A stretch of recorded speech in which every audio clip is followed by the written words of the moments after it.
كنا وقفنا عندك الشيخ عفتاب حقيقة نريد أن نذكر أيضا إلماحة عن أركان الإسلام نبينها لهم، وأن هذا الدين العظيم وهو دين الإسلام قام على أركان عظام وهي 5. दाजु भाइहरू, इस्लामको बारेमा हामीले अहिलेसम्म तपाईहरुसँग कुरा गरे र इस्लाम धर्मको बारेमा जानकारी लिँदा सबैभन्दा पहिला हामीले यो जानकारी लिनुको खाँचो पर्छ कि इस्लामको 5 वटा स्तम्भहरू छन्। यो 5 वटा स्तम्भहरू मध्ये सबैभन्दा पहिलो स्तम्भ जुन हो त्यो हो शहादत अल्ला इलाहा इल्लल्लाह व अन्न मुहम्मदर रसूलुल्लाह। यो साक्षी दिनु, यो गवाही दिनु कि मात्र एउटै ईश्वर नै, एउटै सत्य ईश्वर नै पूज्य हुनुहुन्छ, सत्य पूज्य हुनुहुन्छ र मुहम्मद सल्लल्लाहु अलैहि वसल्लम ईश्वरको सन्देष्टा हुनुहुन्छ। यो गवाही दिएर, यो साक्षी दिएर कुनै पनि व्यक्ति इस्लाम धर्ममा प्रवेश गर्न सकिन्छ। कुनै पनि व्यक्तिले इस्लाम धर्ममा प्रवेश गर्न सकिन्छ जब त्यो आफ्नो मुखले यो मूल मन्त्रलाई स्वीकार गर्छ, आफ्नो हृदयले स्वीकार गर्छ र आफ्नो मुखद्वारा यो मूल मन्त्रले पढ्छ अशहदु अल्ला इलाहा इल्लल्लाह व अशहदु अन्न मुहम्मदर रसूलुल्लाह।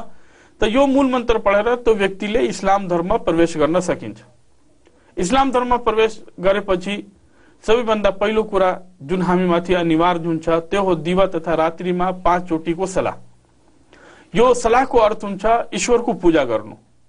ईश्वरको पूजा गर्नुको लागि हामीले दिवा तथा रात्रिमा 5 चोटी सलाह पढ्ने गर्छौं।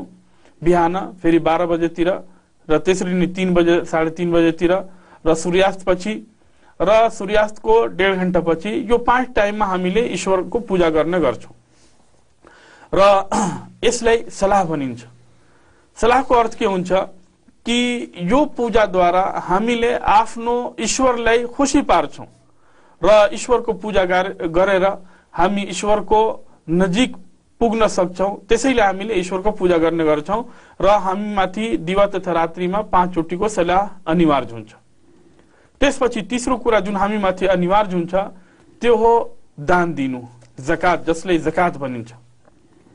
यो प्रत्येक वर्ष ईश्वरले जुन धनी व्यक्तिहरू छन् उनीहरूमाथि ईश्वरले दान दिनुलाई अनिवार्य पार्नु भएको र धनी व्यक्तिहरूमाथि यो अनिवार्य हुन्छ कि उनीहरूले जुन गरिबहरू छन्, गरिब गुर्बाहरू छन्, उनीहरूको सहायता गर्नको लागि आफ्नो धनद्वारा 2.5% जकात निकालेर उनीहरूलाई दानमा दियो।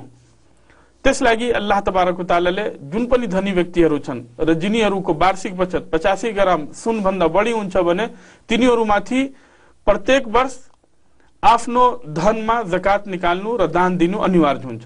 तर जसको वार्षिक बचत 85 ग्राम सुनदेखि कम छ भने तिनीहरूमाथि दान दिनु अनिवार्य हुँदैन। तर त्यो आफ्नो इच्छाले यदि दान गर्न चाहन्छ भने यो राम्रो कुरा हो।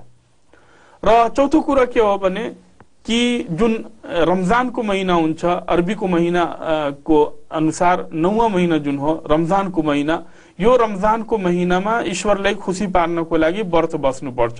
बिहानदेखि सूर्यास्तसम्म ईश्वरको लाई खुशी पार्नको लागि, ईश्वरलाई खुशी पार्नको लागि हामीले बिहानदेखि साँझसम्म व्रतमा बसेर ईश्वरले खुशी पार्छौं र 1 महिना हामीलाई व्रत बस्नु पर्छ। त्यसलाई सोम भनिन्छ, स्याम भनिन्छ। रमजानको रोजा राख्नु पर्छ, रमजानमा व्रत बस्नु पर्छ र यसको धेरै फाइदाहरू पनि छन् जसको बारेमा इन्शाअल्लाह फेरि अर्को चोटी कुरा हुन्छ।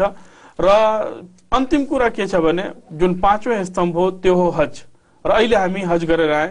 त्यो हजको अर्थ हुन्छ तीर्थयात्रामा मक्का जानु पर्छ र त्यहाँ गएर ईश्वरको हामी पूजा गर्छौं र यही नै भन्दा जान्छौं कि अल्लाह हामी सबै तिम्रो पूजाको लागि यहाँ आएका हौं र हामी हाजिर छौं। लब्बैक अल्लाहुम्मा लब्बैक, लब्बैक ला शरीका लक लब्बैक। कि अल्लाह हामी हाजिर छौं, तिम्रो पूजामा हामी आएका छौं र हामी बार-बार हाजिर छौं तिम्रो दरबारमा। ला शरीका लक, इन्नल हम्द वन निअमत लक वल मुल्क ला शरीका लक।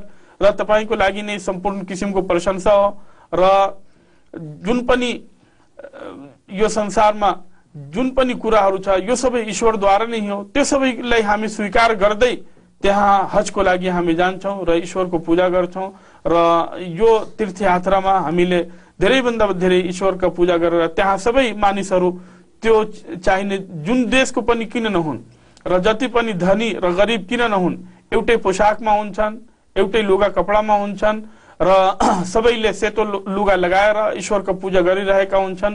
त्यसमा न त कुनै ठुलो हुन्छ न कुनै सानो हुन्छ, सबैले एउटै ईश्वरको पूजा गर्छन् र एउटै ईश्वरको लागि आफूलाई समर्पित पार्छन् र यो भन्दै जान्छन् लब्बैक अल्लाहुम्मा लब्बैक लब्बैक ला शरीका लक लब्बैक।